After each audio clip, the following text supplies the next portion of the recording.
In a tale of two halves, ELN's men's basketball season ends with a loss against the University of North Carolina Wilmington Seahawks in the quarterfinal game against the Colonial Athletic Association tournament.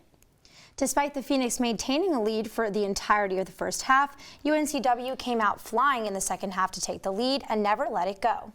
Here's a quick look at this weekend's events.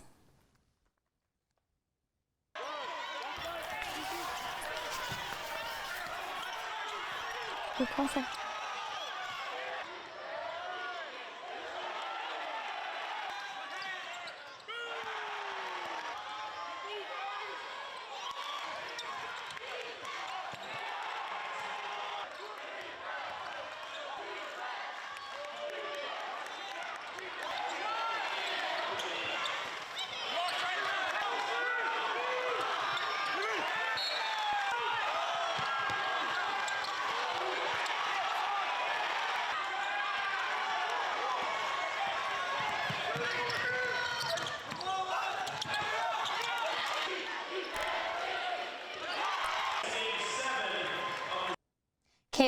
Caitlin Rundle is back with us in the studio to talk about the action-packed weekend. How was it in DC? You know, it was great, and I just came back a few hours ago, so glad that I made it back to be at the desk with you all. But it was a great weekend of coverage. We had Mason Willett, Claire Grant, and Aaron Martin join us as well at the weekend. So the four of us, we did have a great weekend. Not exactly the result that we wanted, we're hoping to stay there a couple extra days. But overall, it was a great weekend to be there. The arena's very nice. Of course. Can you tell us a little bit more? Sure. So the Seahawks came in as the number 2 seed as well as the co-champions of the CAA conference. ELN came in as the number 7 seed, so they were this massive underdog, but that usually has worked in ELN's favor in the past. Last year, they made it all the way to the CAA championships for the first time in its history. So it came out with this kind of point-to-prove mentality. Within the first 8 minutes, they were up by 14 points, and UNCW just had a 1-point lead for 30 seconds of the entire half. It was really ELN's half to win.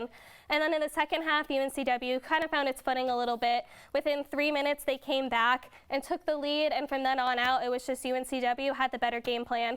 In the post-game presser, Coach Draghi said that that's what it came down to. Take a look.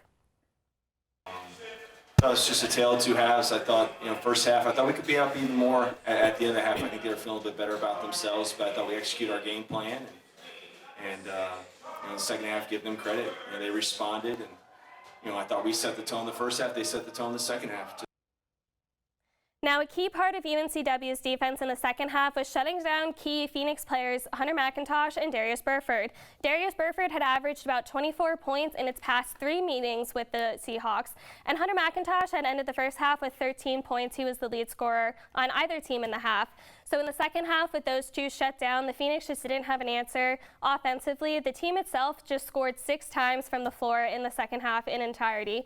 So it might be too early to look ahead to the future, but Coach Draghi said going into the postseason that the focus has to be on offense to fill in those holes. I think we're going to have to grow a lot offensively here in the future. Those guys have been so important to us, but any team that knows their value is going to try to make it really tough on them. I just think they ramped up the pressure. Those guys had to handle the full court all game. Coming up on Friday, the women's basketball team will have its chance to play in the CAA tournament, so be sure to check out our coverage there at Sports ELN.